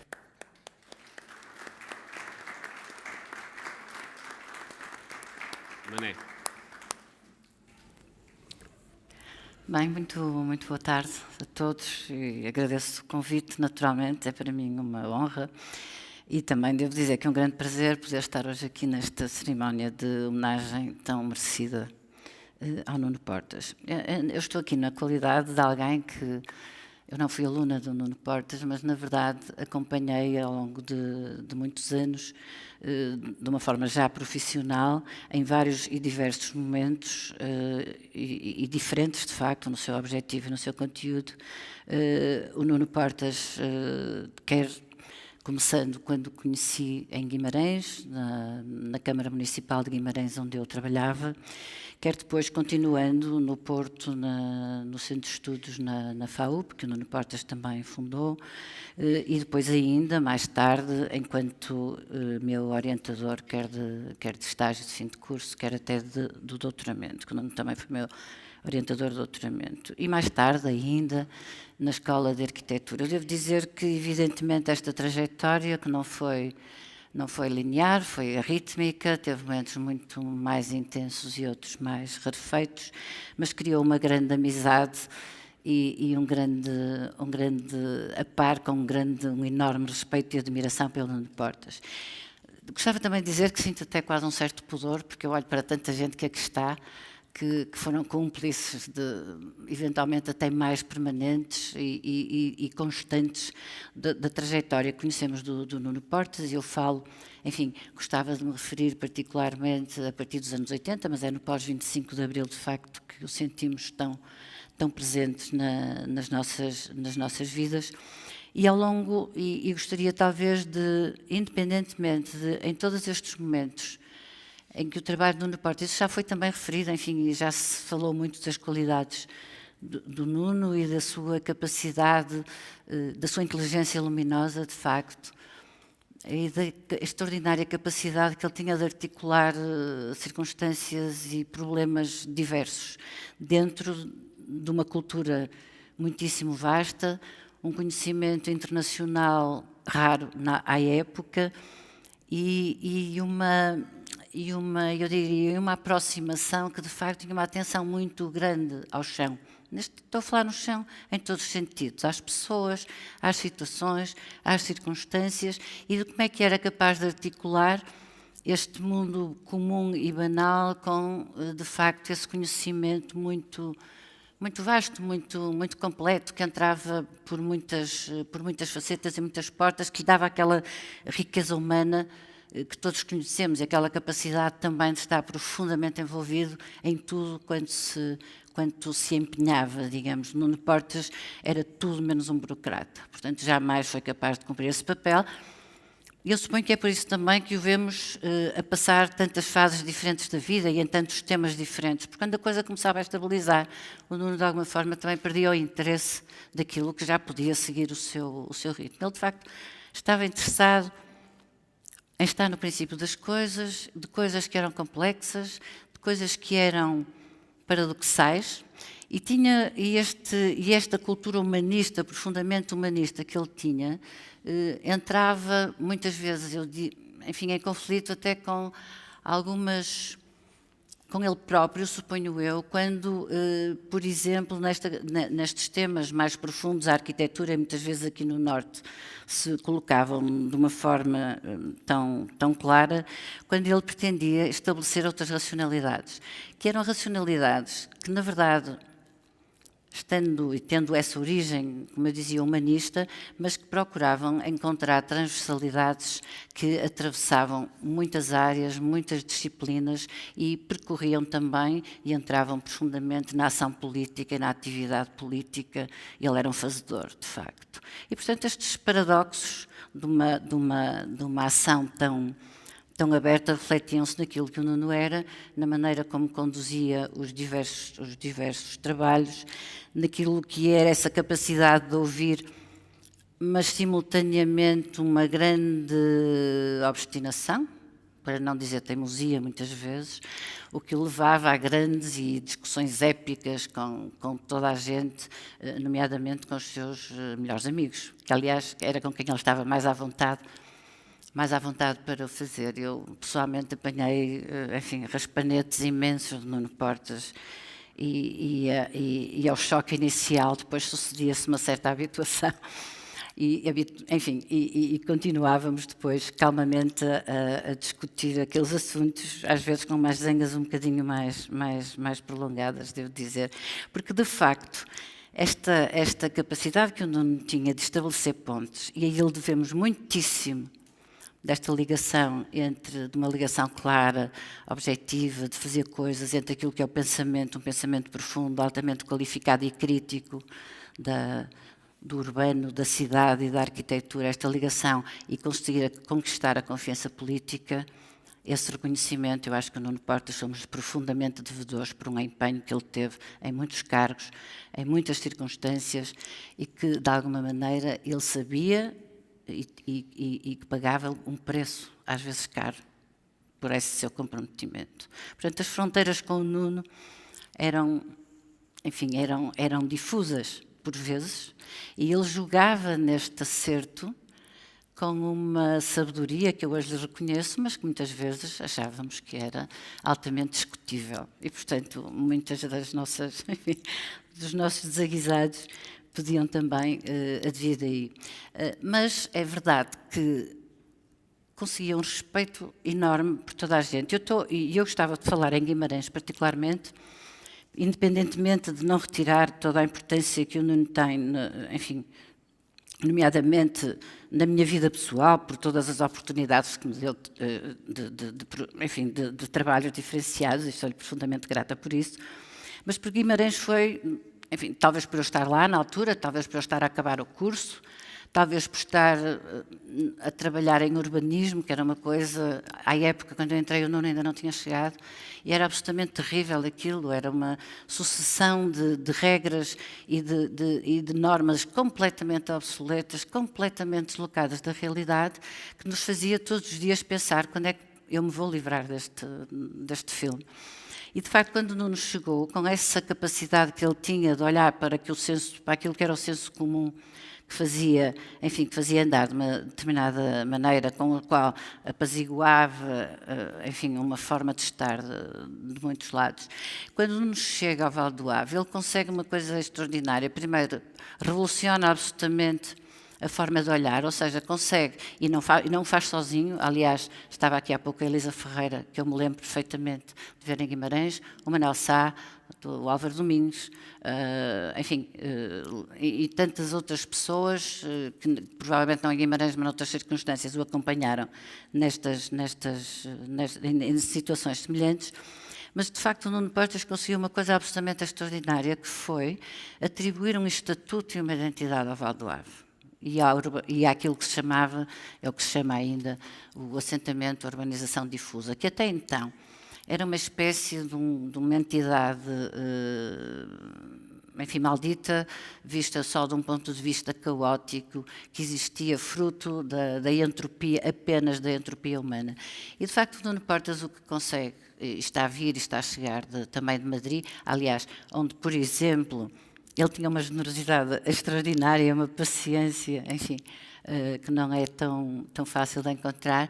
Por exemplo, ele levou-nos a todos, os miúdos, na Câmara, toda a gente, meteu-nos todos num autocarro e levou-nos para Madrid, a fazer uma visita ao Plano de Madrid, para ouvirmos e, portanto, apanhou, quer dizer, eu imagino que isto para ele não era propriamente a viagem dos sonhos, mas fazia isso connosco, com uma generosidade muito grande, a mesma generosidade, aliás, com que eu o vi arrancar com trabalhos e depois fazê-lo prosseguir por outras pessoas.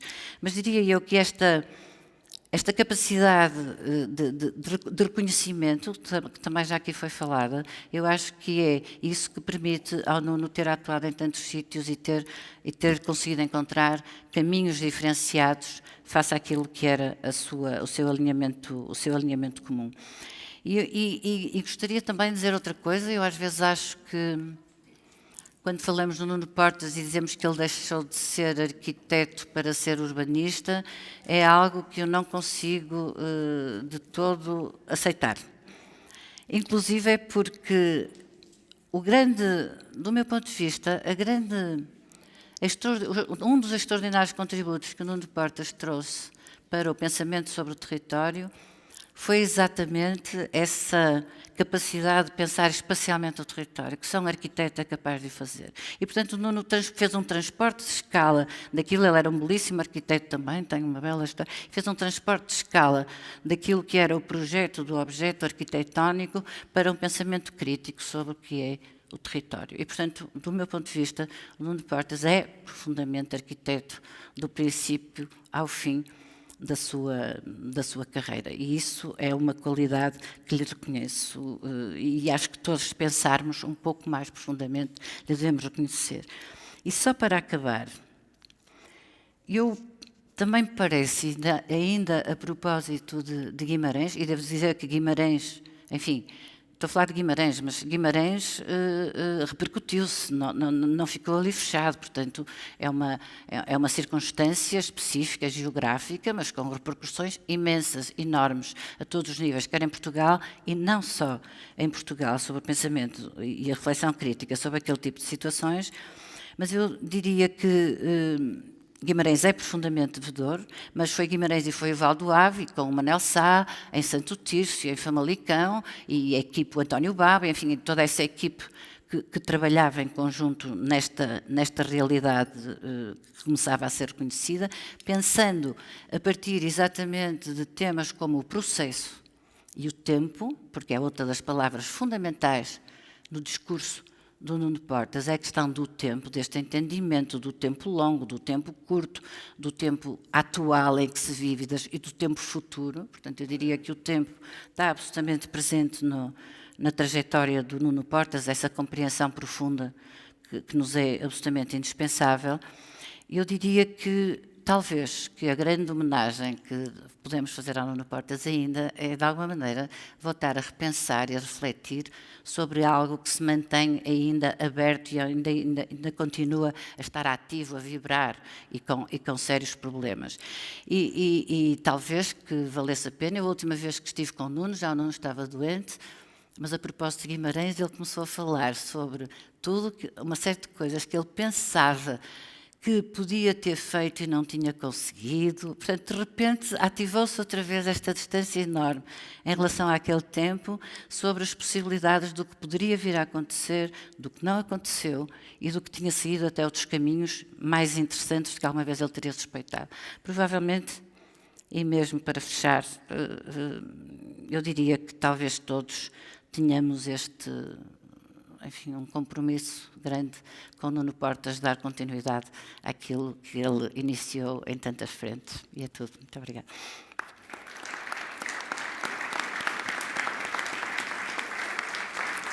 Eu estava aqui a falar com o Alexandre exatamente de alterarmos aqui a ordem das coisas, e visto que temos tantos amigos aqui na plateia que estão aqui neste momento em homenagem ao Nuno, que cruzaram tantos momentos com o Nuno, que testemunharam tantos episódios com o Nuno. Eu vejo ali, por exemplo, o Bandeirinha e a Escola de Coimbra, etc. Portanto, eu pedia à organização com um microfone que pudéssemos ouvir alguns testemunhos algumas não perguntas, que nós não sabemos responder nada, que vocês já não saibam, mas que possam e se lembrem, porque devia ser quase que o contrário, vocês deviam vir para aqui e nós irmos para a plateia. Éramos mais cómodos para nós, mas partilhar, pedir-vos a tantos amigos que aqui estão, de partilharem uma memória ou o que o Nuno vos deixou ou deixou a tantos grupos de trabalho que o Nuno no outro dia falava, que com a Manela de Melo ela dizia-me exatamente isso. Ele chamava, ele criava, compunha, chamava os mais novos e depois ia-se embora. Deixava o legado, deixava a experiência, deixava o desafio. E era um pouco desconcertante isto, porque de um momento para o outro conseguia montar as coisas e depois parece quase que não se interessava pelas coisas que montava, porque estavam montadas e ia montar outra coisa, seja uma escola. E, portanto, o desafio que eu faria, neste caso à plateia, ao grupo de amigos que aqui está, é que pedissem a palavra e dessem um pouco o vosso testemunho, para eu depois fazer só aqui uma pergunta aos meus colegas de mesa e encerrarmos a sessão, convidando a doutora Luísa Salgueiro a vir só aqui encerrar a sessão. Estava a dizer que não, que só queria marcar presença. E, portanto, está aberta ali a discussão. Portanto, pedia o Sr. Presidente da Ordem dos Arquitetos, estando chegado, que tomassem a palavra.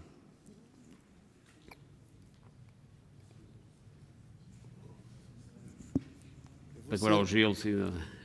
Já que me citaste, vou ser muito breve.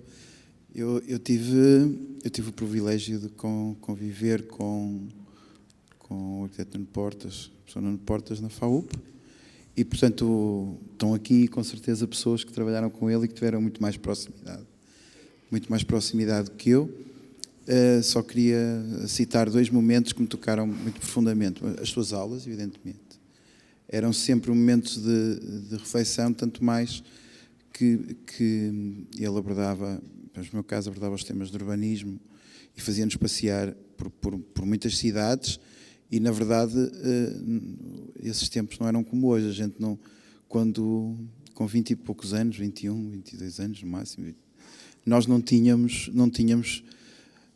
a possibilidade de viajar com tanta facilidade e, portanto, era absolutamente marcante. E depois a outra coisa que era muito marcante era a viagem que ele nos fazia, não só por essas cidades, como pelos livros.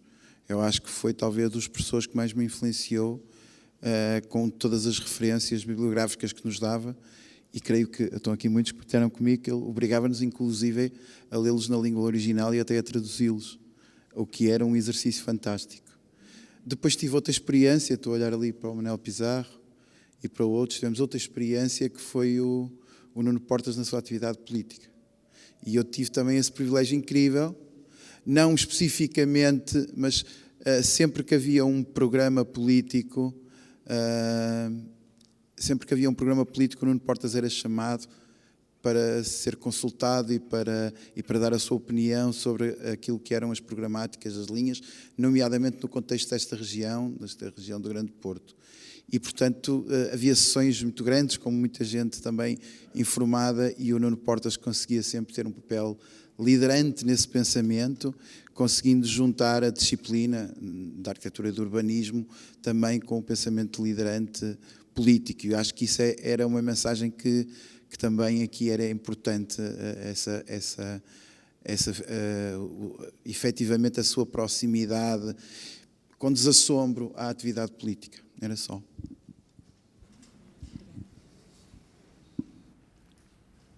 Bandeirinha, queres dar um testemunho sobre a escola de Coimbra, neste caso, aquela que me adiantaste ao telefone? Eu acho que era muito importante.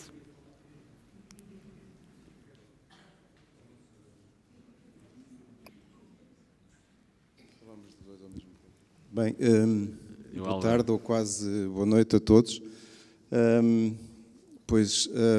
O que eu sinto é que eu conheci o Nuno em 83, se não me falha a memória, e logo a seguir éramos vizinhos.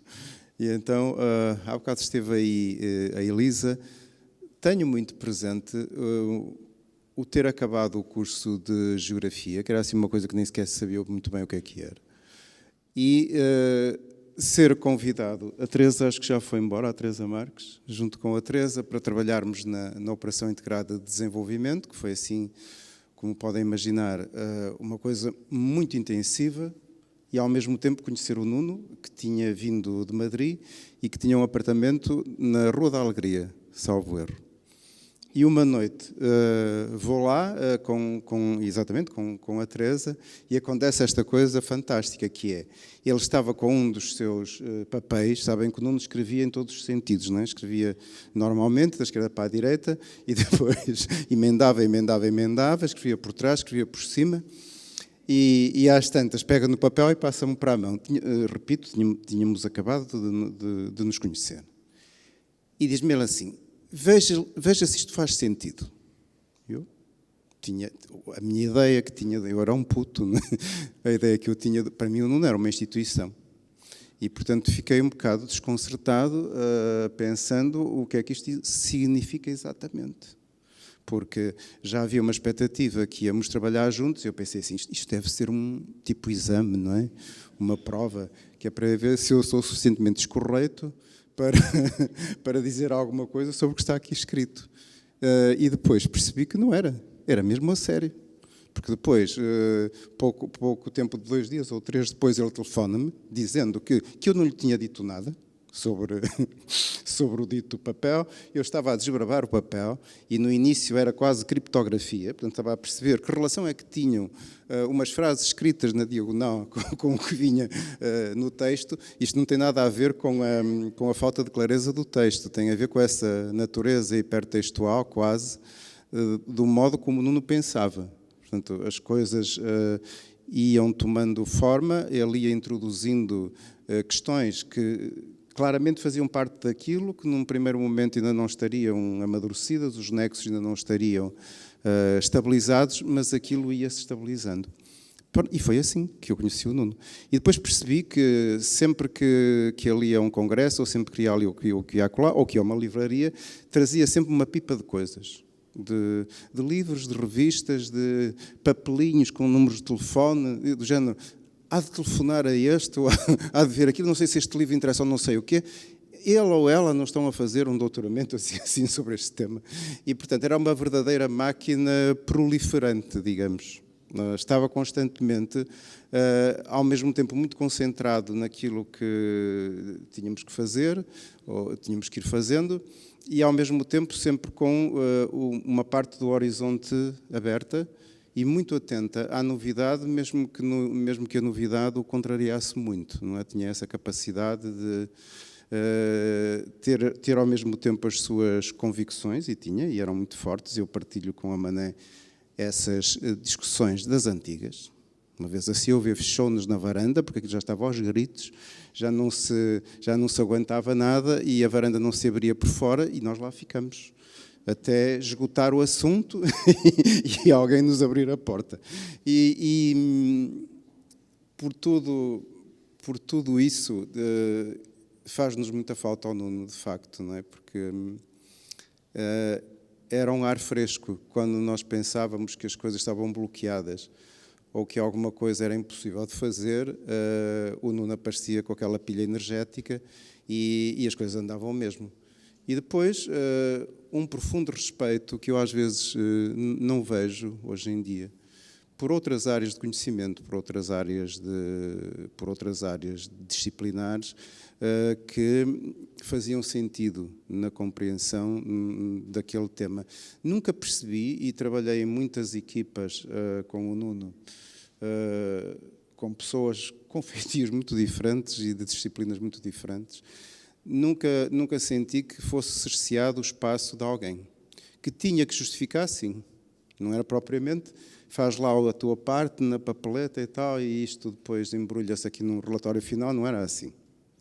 Era tudo bastante discutido, e ainda bem que era, porque a interdisciplinaridade faz-se disso, não é uma simples colagem de peças, e aquilo que se passa hoje, há bocado a Elisa ia começar a focar essa questão, é que há uma demasiada especialização, de facto, há um demasiado formalismo na investigação, há uns certos slogans, uns certos temas que, virando para ali, depois é muito difícil falar do que quer que seja, e perderam-se, mas já não é agora, isso já tem vindo a perder-se, essa adesão, essa relação entre a academia, a investigação, o conhecimento mais teórico, mais conceptual e a discussão política, o trabalho de terreno.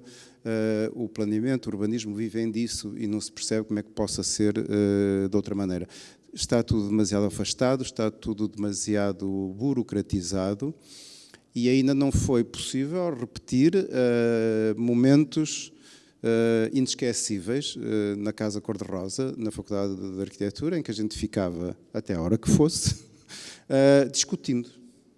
E que, se as coisas não estavam muito claras, alguém dizia, bom, amanhã vamos lá.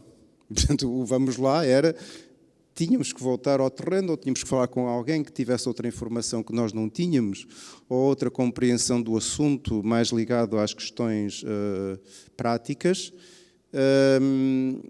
E é isso tudo que eu trago comigo, todas essas lembranças, porque as que me afligem mais neste momento são as do Nuno, que ia lá jantar quase todos os dias, e todos os jantares eram agradáveis, não é? Porque falávamos de tudo e mais alguma coisa, de vez em quando metia-se uma coisa qualquer profissional a meio, mas imediatamente as coisas iam para o seu lugar, quer dizer, esse lado humanista que falaste, não é? Essa sensibilidade para as coisas, o estar atento ao que se passava lá em casa, e isso hoje é um lugar vazio lá. Pronto. Obrigado. Obrigado, Álvaro.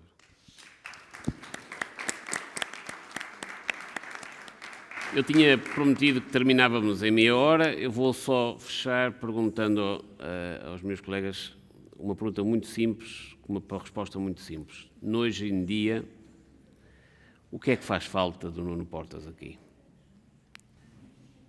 Pergunta simples. Talvez a resposta não seja tão simples. Alexandre. Nuno Portas, faz falta ele próprio. O Bandeirinha não ia falar. O Bandeirinha. Força. O que é que se passa? Nada. O Bandeirinha vai também responder esta pergunta, o que é que faz falta aqui do Nuno Portas. O Bandeirinha é capaz de saber, melhor que eu. A mim faz muita falta. Não sei exatamente porquê, mas faz-me falta realmente. Sei lá, para discutir com ele, ter alguém com quem discutisse permanentemente,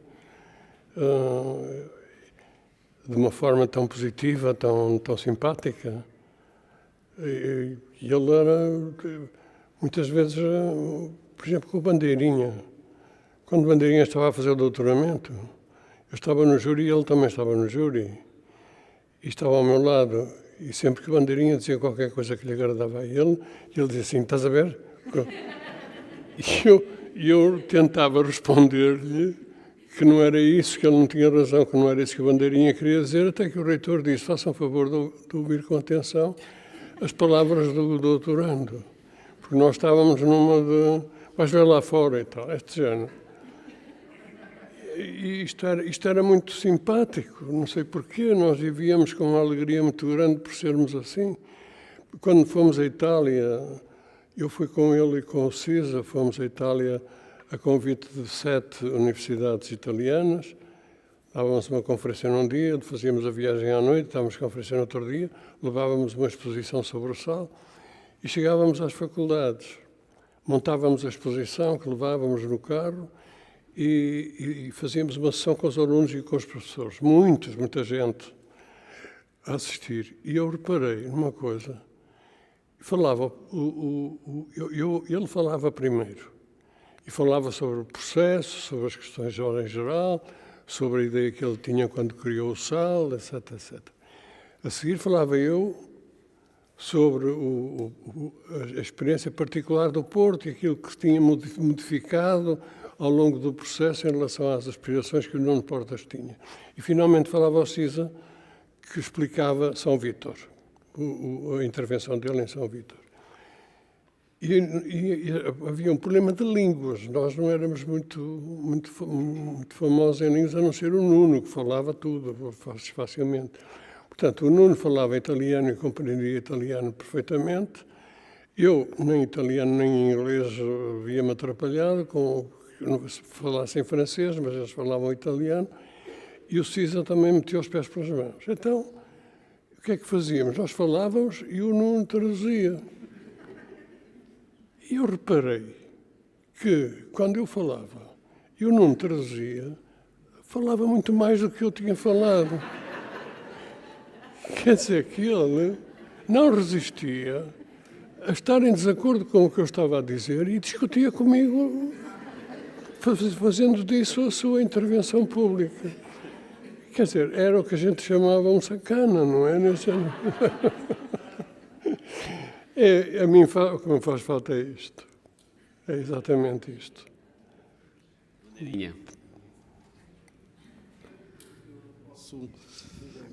Eu só posso, as histórias que eu posso contar só podem corroborar o que já foi dito, mas no entanto, não queria deixar de contar uma que incide precisamente sobre a questão do processo. Foi também em 1986, na década de 80, nós tínhamos organizado uma sessão de arquitetura onde estava muita gente, mesmo muita gente, e houve uma mesa redonda, uma pequena mesa redonda, com o CISA, com o Portas e com o diretor da Lotus, na altura, que era o Pierluigi Nicolini.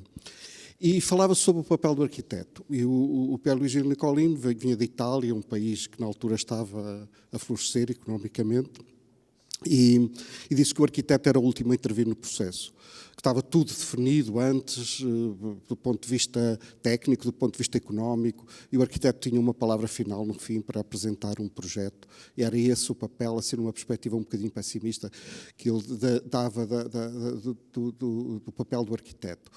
O CISA, claro, dizia que o arquiteto entra no princípio e só sai quando está definido o parafuso da porta, portanto o processo é todo inteiramente controlado pelo arquiteto.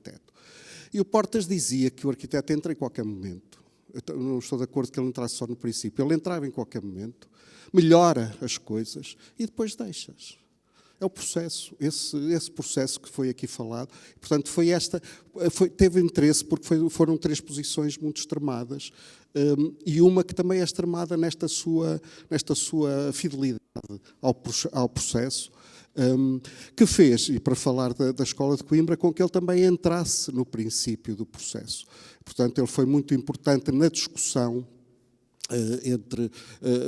na altura, negociações entre a Universidade do Porto e a Universidade de Coimbra. Ele foi muito importante nesse momento, o tipo de curso que se havia de criar, e depois, quando a escola estava criada e quando o Alexandre Alves Costa, o Domingos Tavares, o arquiteto Fernando Távora, entraram para a comissão instaladora, ele saiu naturalmente e foi sendo convidado por nós e foi-nos sempre dando também conselhos, às vezes incisivos, de crítica incisiva àquilo que nós estávamos a fazer, que nós aceitávamos sempre e eram sempre também certeiros. Foi esse o papel dele na escola, que, embora tivesse uma importância fundamental no princípio, não deixou de nos acompanhar sempre com essa sua sagacidade, que já foi também aqui falada. E a Escola de Coimbra deve-lhe muito por isso também. Muito obrigado, Maneirinha. Não sei se Mané...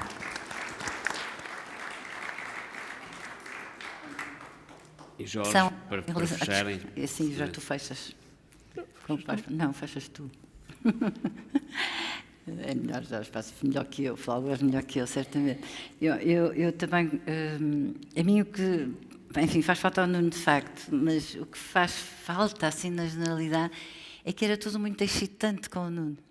Todos os problemas eram muito mais interessantes, mais divertidos e, por outro lado, deixava-se cair aqueles que não interessavam realmente. E isso era uma coisa extraordinária ao trabalhar para trabalhar com o Nuno. E tinha eu, enfim, também não resisto só a contar uma história muito breve. Às vezes, eu nessa altura ia passar muitos fins de semana a Lisboa e o Nuno Portas, normalmente de comboio, aliás, eu suponho que todos nós procuramos montes de vezes a agenda do Nuno Portas em várias estações do comboio, quando ele a esquecia, o Nuno geralmente ia de comboio, mas às vezes ia de carro, tinha aqueles minis, não é? Ele não tinha sempre aquela coisa anglófona, que era tudo francófono, não tinha os minis.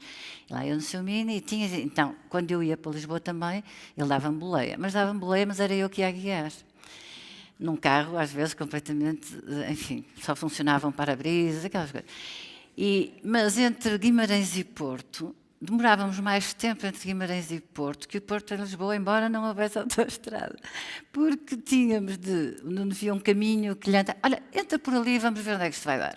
E depois não ia dar a lado nenhum. Depois via um autocarro, vamos atrás do autocarro a ver como é que ele para, como é que as pessoas saem e como é que as pessoas entram. Olha, agora que ele vai no sentido contrário, vamos voltar para perseguir. Enfim, era absolutamente extraordinárias aquelas viagens inesquecíveis, porque demorávamos, na verdade, um dia inteiro a chegar a Lisboa, de Guimarães para Lisboa. Mas era este lado tão inesperado e as voltas que às vezes as coisas davam, porque o Nuno olhava para lá e tinha uma interpretação muito diferenciada. Eu tenho muitas saudades nessas frentes todas de ter o Nuno Portas por perto no nosso caminho do dia-a-dia. Jorge. Sim, enfim, enquanto curador com a Ana Neiva da exposição, queria agradecer, enfim, as intervenções, agradecer esta presença aqui em homenagem ao Nuno Portas, e eu não vou contar histórias pessoais, tenho algumas muito engraçadas, que envolvem perder-nos na periferia de Lisboa de carro e eu dizer para o Nuno, então o grande urbanista de Portugal não sabe mexer-se nas infraestruturas rodoviárias de Lisboa, enfim. O problema do Nuno Portas é que ele é muito inteligente. Muito inteligente. E as pessoas muito inteligentes têm alguma dificuldade em encontrar um objeto. Geralmente as pessoas mais normais têm um objeto e desenvolvem a sua inteligência para encontrar esse objeto. E ele tinha uma inteligência tão grande que os objetos estavam sempre em fuga, estavam permanentemente a ser descobertos e recusados e amados e de forma obsessiva, zangando-se com as pessoas, discutindo com as pessoas. E era tudo por causa da inteligência extraordinária do Nuno Portas, que fazia de qualquer conversa com ele, de qualquer texto que ele escrevia, sempre um ato, um ato crítico, um ato da humanidade, um ato de arquitetura, um ato de urbanismo, disso tudo. E eu sinto falta de não ter a opinião dele contrária e inteligente sobre aquilo que são os grandes temas do nosso tempo, a sustentabilidade. O que é que o Nuno, que se transformou rapidamente numa espécie de lugar comum, seria interessante o Nuno Portas, que desenvolveu, como eu dizia há pouco, e diferente da Mané, uma certa aversão, ou pelo menos um desgosto em relação ao formalismo da arquitetura, o que é que ele pensaria das novas formas de arquitetura sustentável? Como é que ele se colocaria com a sua inteligência fulminante, por exemplo, em relação a este aspecto, do qual, por visto, existe um uníssono acordo entre toda a sociedade? Muito obrigado. Claro. Muito rápido. É que eu estou completamente de acordo com o que disse o Jorge. Era realmente uma pessoa de uma inteligência superior e fazia, como dizia há bocado, não sei quem, escrevia em qualquer momento, era o Nuno Sampaio, ia escrevendo e depois o que ele escrevia, parecendo que não tinha importância nenhuma, depois era publicado e eram textos interessantíssimos e importantíssimos. E há uma coisa que eu não gosto do termo, não gosto de dizer isto, mas apetece-me dizer, ele não era uma pessoa presunçosa, isto é, não era uma pessoa, era O contrário disso, quer dizer, sendo ele uma pessoa brilhante como era, transparecia a tal palavra que eu não gosto, que é modéstia, que era uma coisa estranha, invulgar, aliás, fundamentalmente invulgar na classe dos arquitetos. Bom, eu acho que merece aqui uma salva de palmas. Toda a razão. Muito obrigado a todos. Isto foi uma forma informal de a Casa da Arquitetura prestar uma homenagem ao Nuno, juntando tantos amigos e, naturalmente, trazê-lo para esta casa enquanto associado honorário. Este é o 7º aniversário da Casa da Arquitetura. Agradeço também à Sra. Presidente da Câmara Municipal de Matosinhos e à Sra. Presidente da Assembleia Municipal de Matosinhos por terem vindo marcar presença neste encerramento. A festa vai continuar. Logo à noite temos uns grandes espetáculos iluminados e depois será como uma festa. Amanhã temos a visita dos curadores à exposição da Caetana Neiva e do Jorge, que já foi dando algumas pistas, como nós ambos, aliás, no que é a exposição e o que pode ser no jornal que saiu esta semana. E eu queria vos convidar, naturalmente, a vocês, os resistentes que aguentaram até aqui, a comer uma fatia de bolo de brinde e fazer um brinde ao Nuno e à Casa da Arquitetura pelo seu 7º aniversário e, portanto, convidar-vos a todos a irmos lá atrás para comer uma fatia de bolos. Muito obrigado. Está aqui um bolo em forma que eu, se calhar, trazia aqui em baixo, juntava um conjunto de pessoas e, a partir daí, juntávamos-nos lá em baixo. Muito obrigado a todos.